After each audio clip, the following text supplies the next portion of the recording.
Hi everyone, welcome to Cooking with Chef Rich. Today we're going to be making a stuffed portobello mushroom. We're going to be stuffing it with spinach, onion, and peppers. Absolutely delicious. It's great if you're vegetarian, vegan, gluten-free. It's good for everyone, unless of course you're a meat eater, then you may not like it as much. But it's all good. Anyway, if you like this video, please like, subscribe, and hit the bell. Having said that, let's jump right in. So over here we have 2 portobello mushrooms. I have 20 ounces of frozen chopped spinach. That's frozen chopped spinach. I left that in the refrigerator overnight so it defrosted. I put it in a strainer and I did squeeze all the water out with my hands. I have 1 large Spanish onion chopped. I have 1 tablespoon of garlic. I have half a red pepper and half a yellow pepper. Kind of like a short, what they call a bayonet cut, but it's like a half size. I have 1 teaspoon of salt, 1 teaspoon of garlic powder, actually granulated garlic, excuse me, half a teaspoon of pepper, and I also have some additional salt, pepper, garlic, and cooking spray for our portobellos. So we're going to start by cooking our portobellos. This is a portobello mushroom. First and foremost, let's talk about washing mushrooms. Most chefs will tell you you're not supposed to wash mushrooms because they absorb water, and those chefs are correct. What they don't tell you is that you're actually supposed to spend the time to brush a mushroom and get all the dirt off. Mushrooms are grown in dirt and they're very, very dirty vegetables. Personally, I actually do wash it. I bring it over to the sink. I lightly run water over it and get all the dirt out, both the top and the bottom. I know other chefs will crucify me for this, but that's life. Anyway, once the mushroom's been washed, we're going to take out the stem. We're just going to pull out the stem. And I'm going to even take out a little bit of the core out. This is actually a grapefruit knife. You can use whatever you want, whatever type of knife you have. I'm going to take a little core out. I find that the core gets a little bit woody. So I'm going to take that out. To cook these, very, very simple. My oven is set at 375 degrees. I'm going to season with a little bit of garlic powder, a little bit of pepper. So you notice I'm doing it from up high so the seasoning kind of rains onto the portobello, and some salt.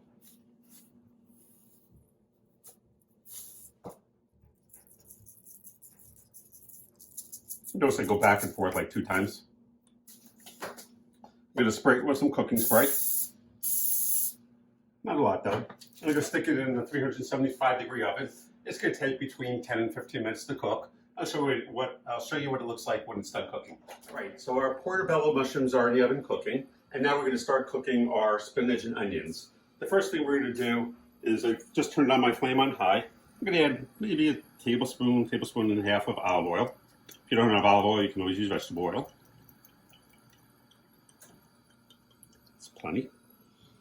I'm going to add my onions to this pan. I'm just going to let them sit until they start to simmer. All right, so if you look over here, our onions are just starting to simmer. You notice I haven't moved them at all. I haven't stirred them. They're still in the same way I put them in my pan. At this point, I'm going to mix them just a little bit to kind of break it up. These are sliced very, very, very thin, as thin as you can get them.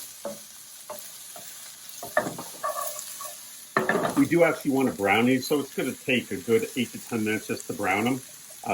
Every now and then I'll check back in with you, but I'm going to let these just sit. I'll probably stir them literally every 2 minutes or so until they get nice and brown. So if you notice, the top is still very, very white, but if I turn it, the bottom is starting to brown. I may have gone like a half a minute too long on that, but basically, after every stir, let it sit for a good solid minute, and that will caramelize the sugars. When I say caramelize the sugars, all vegetables have sugars in them. The reason why onion tastes sweet when you're sauteing it, when it turns brown, is because you caramelize, you make caramel out of the sugar, and caramel is sweet. That's why an onion tastes sweet. Normally onions don't taste sweet. So our onions are somewhat brown, not very brown, but at least somewhat brown. What I'm going to do is I'm going to add my garlic at this point.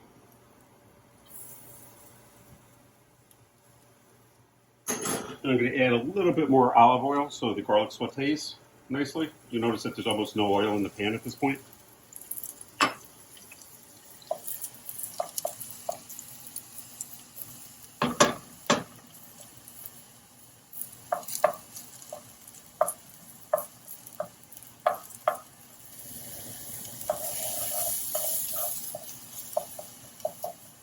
You notice the garlic is just starting to brown, so now I'm going to actually mix it in because I really don't want it to brown at all.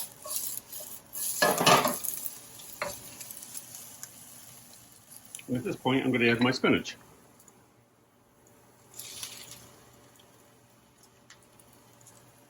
And my seasoning.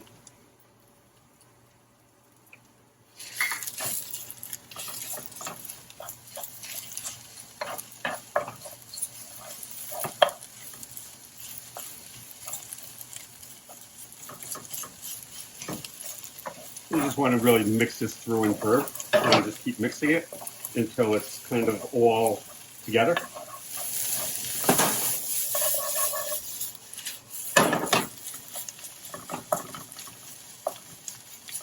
Do your best to break up the spinach because it kind of does clump together.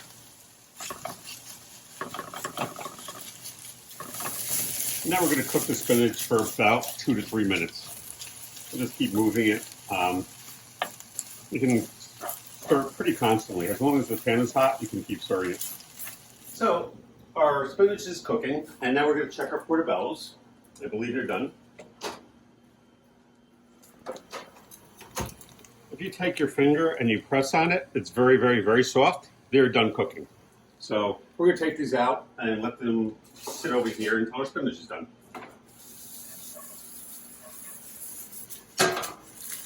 Okay, so our spinach has been cooking for probably about 2 to 3 minutes at this point. You notice it's not as bright a green as when we started out. It was a little bit darker. That's because it's just about done cooking. If you taste it, it tastes pretty good. At this point, I'm going to add our peppers. I'm going to cook it for just maybe another minute. The peppers are going to be crunchy, but that's okay. It adds a nice crunch to the portobello. Just going to move it around a little bit. Try to get the peppers down on the bottom so they cook a little bit. We're going to cook this, like I said, for another minute or so. So our peppers have been cooking for about a minute. I've been stirring it relatively constantly. They're still quite crunchy, which is okay. It will add some texture to our portobellos. So to bring this over.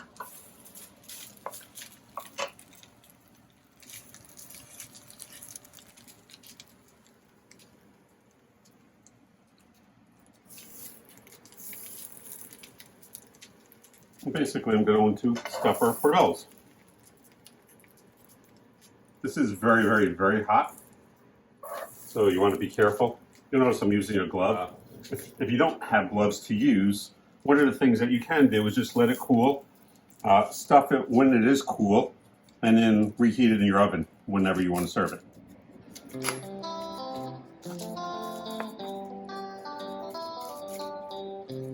All right, so I've stuffed our portobellos with the spinach and pepper and onion filling. You notice that it's piled quite high. I serve this as an entree normally, so by all means you can serve it with whatever vegetable and starch you're serving, but it is absolutely delicious. People love it. If you like this video, please like, subscribe, and hit the bell. Thank you so much. Also, the ingredients for this video will be listed in the description down below. Thank you so much for watching. Have a great day. Be safe.